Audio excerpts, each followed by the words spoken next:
आज के इस वीडियो में हम चर्चा करेंगे शास्त्रों में वर्णित एक खास राजयोग जो जीवन में विशेष सफलता, उन्नति और तरक्की देता है, जिसे हम गज केसरी योग के नाम से जानते हैं। गज केसरी योग कुंडली में कब बनता है, कुंडली में कैसे बनता है और गज केसरी योग के क्या लाभ होते हैं, इन सारी बातों को एक एक कर हम इस वीडियो में जानेंगे। तो आइए शुरू करते हैं और जानते हैं गज केसरी योग का निर्माण कैसे होता है।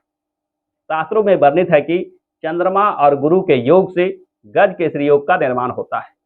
कुछ शास्त्रकारों का मानना है कि चंद्रमा से पहले भाव में यानी चंद्रमा के साथ चौथे भाव में, सातवें भाव में और 10वें भाव में, इन भाव में गुरु यानी बृहस्पति विराजमान हो तो गज केसरी योग का निर्माण होता है। हालांकि चंद्रमा और गुरु के योग बनने से ही गज केसरी का पूर्ण फल प्राप्त हो सकता है, यानी चंद्रमा गुरु या तो एक साथ हो या चंद्रमा से गुरु सप्तम भाव में हो, तब यह गज केसरी योग 100% लाभ देने की स्थिति में होता है।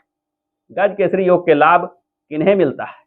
गज केसरी के लाभ के लिए कुछ खास चीजों का ध्यान देना आवश्यक है। गज केसरी योग चंद्रमा और गुरु से बनने वाला योग होता है, अतः चंद्रमा और गुरु को कारक होना चाहिए, यानी कुंडली में शुभ भाव के अधिपति होकर चंद्रमा और शुभ भाव के अधिपति होकर गुरु एक साथ जब विराजमान होते हैं तो अलग अलग शुभ भाव के शुभ प्रभाव जब एक साथ एकत्रित हो जाएं तो विशेष शुभता प्राप्त होती है। परंतु जब किसी कुंडली में चंद्रमा और गुरु कारक नहीं रह जाते हैं, ऐसे स्थिति में गुरु और चंद्रमा एक साथ योग करके जो गज केसरी योग का निर्माण करते हैं, उससे हमें विशेष लाभ प्राप्त नहीं होता है। गज केसरी योग का लाभ विशेष रूप से जीवन में आर्थिक संपन्नता, पद प्रतिष्ठा, प्रसिद्धि जैसे चीजों को देता है।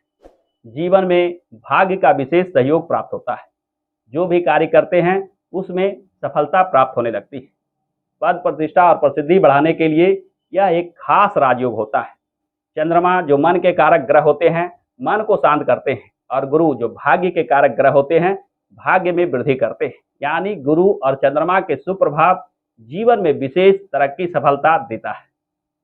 गज केसरी योग यदि शुभ फल नहीं दे रहा हो, यानी गुरु और चंद्रमा के कारक होने के बावजूद भी समुचित लाभ प्राप्त नहीं कर पा रहे हो, तो आपको चाहिए कि गुरु से जुड़े रत्न, चंद्रमा से जुड़े रत्न को धारण करें। इसे धारण करने से गुरु और चंद्रमा के प्रभाव में वृद्धि की जा सकती है। साथ ही साथ गुरु और चंद्रमा से जुड़े पूजा पाठ, जैसे गुरु स्तोत्र या चंद्रमा से जुड़ा चंद्रमा कवच स्तोत्र इत्यादि का पाठ नियमित रूप से करना चाहिए। चंद्रमा के लिए भगवान शंकर के पूजा पाठ का भी वर्णन मिलता है। यानी गुरु और चंद्रमा के बल में वृद्धि करने वाले उपाय, पूजा पाठ इत्यादि करके जीवन में गज केसरी योग के 100% लाभ प्राप्त किए जा सकते हैं। गज केसरी योग यदि कुंडली में बन रहा हो तो यह वरदान से कम नहीं है। हमें कमेंट करके अवश्य बताइएगा यदि आपके भी कुंडली में यह गज केसरी योग बन रहा है। गज केसरी योग के विशेष लाभ आपको जीवन में अवश्य प्राप्त होंगे। आपको आपके जीवन में यह गज केसरी योग क्या लाभ दे रहा है, इत्यादि बातों को कमेंट करके हमें अवश्य अवगत कराइए।